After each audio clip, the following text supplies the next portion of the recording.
नमस्ते उमा मैम। नमस्ते नितिन जी। कैसे हो मैम? हम ठीक हैं। मैम आपका मेल मिला था मुझे एंड मैंने आपका मेल देखा और मेल समझ के मुझे जो आपका केस समझ में आया वो मैं अपने व्यूवर्स के लिए थोड़ा सा ब्रीफ में बता देता हूँ। आप बताइएगा कि जो मैं कह रहा हूँ वो सही कह रहा हूँ या गलत कह रहा हूँ। ओके। सो मैंने ये देखा मैम कि आप 2018 में जून जुलाई 2018 में आप इंडिया आए थे और आपका कुछ फैमिली का पार्टीशन का कुछ पैसा आपके पास में आपको मिला था जो कि आपने आईसीआईसीआई बैंक मटुंगा ब्रांच में डिपॉजिट करवाया था। और उसके बाद में डिपॉजिट करवाने के बाद में आप आईसीआईसीआई मटुंगा ब्रांच कुछ टेक्निकल इश्यूज थे आपके, कुछ डॉलर कन्वर्जन के और डॉलर्स भेज नहीं पा रहे थे वगैरह आप। सो उसका कुछ प्रॉब्लम था, टेक्निकल इशू, जो कि आप सॉल्व करवाने के लिए गए थे। वहां पर आप स्वरूप गोंजाल्विस नाम के एम्प्लॉय से मिले। उन्होंने आपका अकाउंट चेक किया तो उन्हें पता लगा कि आपके अकाउंट में कुछ इतना अच्छा पैसा पड़ा हुआ है 23 लाख रुपीस। और उन्होंने आपको सजेस्ट किया कि इस पैसे के ऊपर आपको काफी हैवीली टैक्स लग सकता है and to save your tax you should invest this money in some kind of mutual funds or growth funds she mentioned. Am I right? Exactly और वो स्वरूप गोंजाल्विस वो जो थी वो माटुंगा ईस्ट ब्रांच की मैनेजर थी। Okay. So you were supposed to trust her. What Right. you were saying. बिल्कुल ठीक बात है। Right.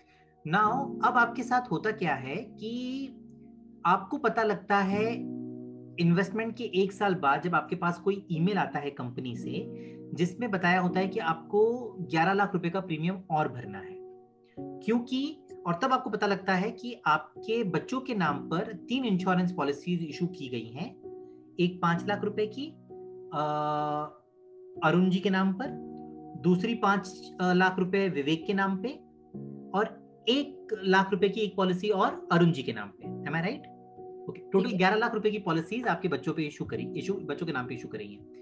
अब ये ईमेल देख करके आप शॉक्ड रह जाते हो और आप जब डिग इन करते हो तो I want to tell you कि आपने अपने लेवल पर काफी ईमेल्स लिखे हैं, आपने बताया, बट कंपनी आपका हेल्प नहीं कर रही है। नाउ अभी for the easy understanding of our viewers let me inform कि जैसा कि आपने बताया कि जून जुलाई 2018 में आप और आपके हस्बैंड इंडिया आए थे, आपके बच्चे इंडिया में नहीं आए थे। ओके, बिल्कुल ठीक। बट इंटरेस्टिंगली जो मैंने फाइंड किया आपके डॉक्यूमेंट से वो पता ये लगा कि ये पॉलिसीज जो इशू हुई हैं ये आपके बच्चों के नाम पे इशू हुई हैं। ठीक। ओके, अभी एज पर लॉ होता क्या है मैम कि इंश्योरेंस पॉलिसीज तो एनआरआई के नाम पे भी इशू हो सकती हैं, ओवरसीज सिटीजन ऑफ इंडिया के नाम पे भी इशू हो सकती हैं, but at the time of issuance of the policy, at the time of signing of the proposal form, the proposer needs to be in India, जो कि मतलब आपके बच्चे जो इनको इन पॉलिसी में प्रपोजर बनाया गया है वो जब पेपर साइन कर रहे थे as per law they were required to be in India. तो क्या वो जून जुलाई 2018 में इंडिया में थे? बिल्कुल नहीं थे, वो तो अमेरिका में थे उस समय दोनों। बिल्कुल। हम और ये दोनों चीज आपका लोग yes and this thing can be easily verified bye उनकी कॉपी, उनके पासपोर्ट कॉपी को देख करके बहुत इजीली अपन लोग वेरीफाई कर सकते हैं ये चीज, है ना? बिल्कुल। और जहां तक मुझे नॉलेज है आपने पासपोर्ट कॉपी शेयर भी करी है ग्रीवेंस रिड्रेसल टीम से कंपनी के, पर वो लोगों ने भी आपको सपोर्ट नहीं किया है। एम आई राइट?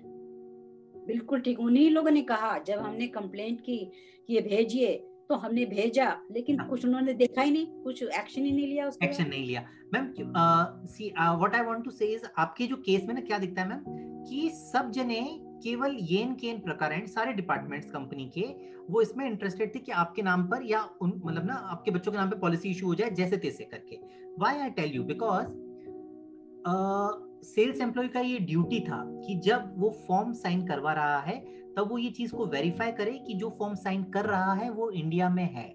ओके, उनका ये ड्यूटी था कि वो ये चेक करें, उनके पासपोर्ट, ओरिजिनल पासपोर्ट देखें, उस ओरिजिनल पासपोर्ट की कॉपी निकालें, उस पे ओएसवी यानी कि ओरिजिनल सीन एंड वेरीफाई करके उस कॉपी के ऊपर साइन करें, अपना एम्प्लॉय आईडी लिखें। ये उनका स्वरूप गोंजाल्विस जो आपने बताया, स्वरूप गोंजाल्विस का ये ड्यूटी था कि और वो काउंटर साइन करे कि यस जो आपके बच्चे हैं अरुण एंड विवेक, उन्होंने स्वरूप गोंजाल्विस की प्रेजेंस में इंडिया के अंदर साइन किया है। इस चीज को वेरीफाई करे स्वरूप गोंजाल्विस, जो कि उन्होंने नहीं किया। And this is completely a lapse and this is completely illegal. I am telling you this thing. And अभी उन्होंने ऐसा क्यों किया वो समझते हैं मैम। उन्होंने फैसला इसलिए किया कि स्वरूप गोंजाल्विस का टारगेट था कि उसको इंश्योरेंस पॉलिसी बेचनी है। अब वो इंश्योरेंस पॉलिसी आपके और आपके हस्बैंड के नाम पे नहीं दी जा सकती, क्योंकि आप लोगों की एज जो है वो IRDA जो रेगुलेटिंग अथॉरिटी है उनके द्वारा स्टिपुलेटेड जो एज है उससे ज्यादा थी, इसीलिए आपको इंश्योरेंस पॉलिसी दी नहीं जा सकती थी। पर उस लड़की को तो अपने टारगेट्स के लिए इंश्योरेंस पॉलिसी ही करनी थी, और इसीलिए उसने जानबूझकर, जानते बूझते हुए आपके बच्चे जो कि इंडिया में नहीं थे उनके नाम से पॉलिसी जारी करी। अभी इंटरेस्टिंग पार्ट ये है कि उसने तो चलो ये किया अपने नौकरी बचाने के लिए किया, या अपना टारगेट अचीव करने के लिए किया, या वॉट एवर उसके पास रीजन था। अब आते हैं अपन लोग कि अंडरराइटर क्या कर रहा था कंपनी का। होता क्या है, जब प्रपोजल फॉर्म्स साइन किए जाते हैं उसके बाद में जो सेल्स एम्प्लॉय है वो इनको इंश्योरेंस कंपनी में सबमिट करता है with the check and all everything, आपके केवाईसी डॉक्यूमेंट्स वगैरह।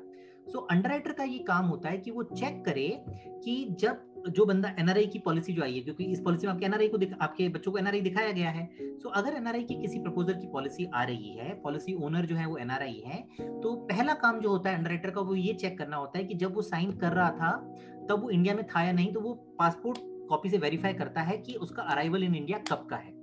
ओके, आपके फॉर्म्स में दिखाया गया है कि अराइवल इन इंडिया 22 अप्रैल 2021 का है दोनों बच्चों का, जबकि दोनों बच्चे 22 अप्रैल 2018 का, I'm sorry 22 अप्रैल 2018 का आपका बच्चों का अराइवल दिखाया गया है। क्या 22 अप्रैल 2018 को वो लोग इंडिया आए थे?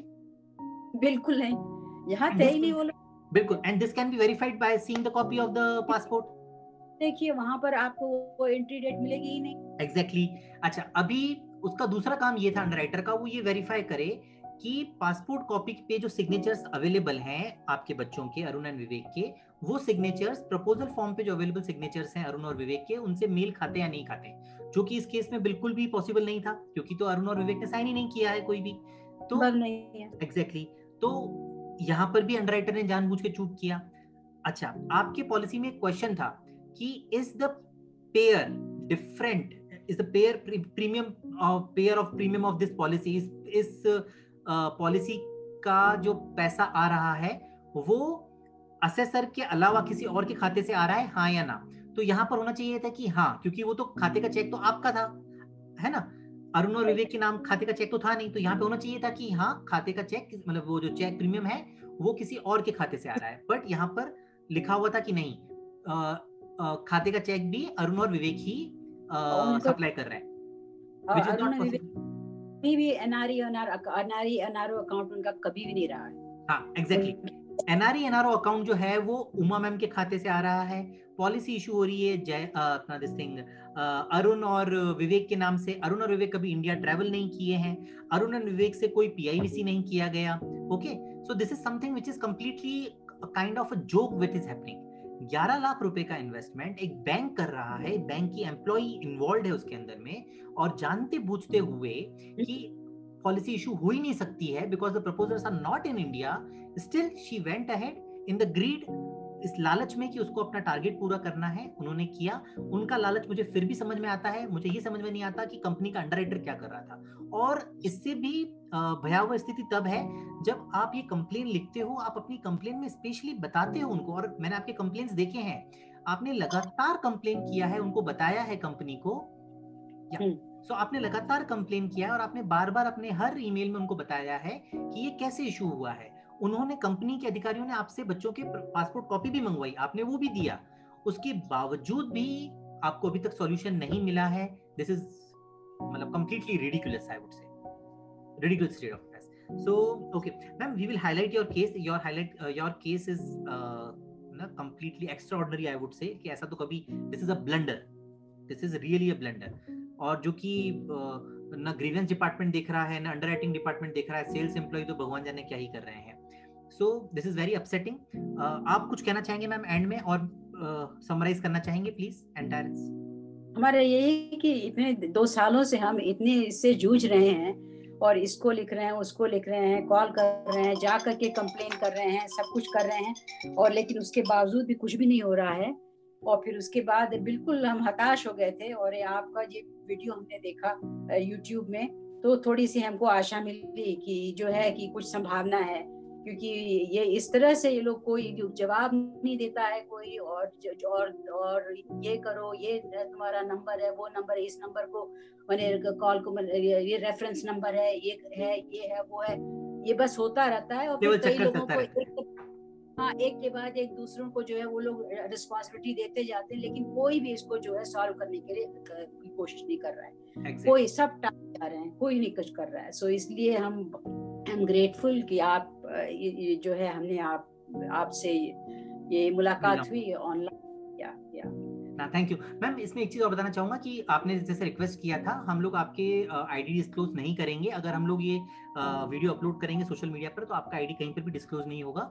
Your face would be completely masked. So अच्छा, और दूसरा मैम ये पॉलिसी में ना आपने बताया था कि लाइक वो लोग कह रहे हैं कि हम लोग इसको लॉक इन कर देते हैं, और आपको पता है लॉक इन क्या होता है, डिसकंटिन्यू फंड क्या होता है? Are you aware? नहीं मालूम है सब के बारे में, ये सब जार्गन हमको मालूम ही नहीं है। नो मैम, एक्चुअली होता क्या है कि लाइक ना ये पॉलिसी बिकॉज अब आपने आगे कंटिन्यू नहीं किया है, सो अब आपका पैसा जो है वो डिसकंटिन्यू फंड में पड़ा हुआ है, और उसके ऊपर आपको केवल 3.5% साल का इंटरेस्ट मिल रहा है। Are you aware about this thing? No I don't, I am not. Okay, and would you accept this thing? No I don't. Why? हमने जब ये लिया था तो ये सोचकर तो नहीं लिया था, है ना? exactly. उस समय तो कुछ और हमको प्रॉमिस किया गया था। हाँ, आई थिंक आपको तो बताया गया था कि डबल हो जाएगा। हाँ, सो जो किया गया तो आपको तो you have to keep up that ना। आप कुछ और कैसे कर सकते हैं? बिल्कुल ठीक बात है ma'am. Ma'am will definitely raise your issue, your case is very good, and we'll definitely pick this up with the authorities, and you should get justice. Thank you ma'am. Thank you, appreciate it. My pleasure ma'am.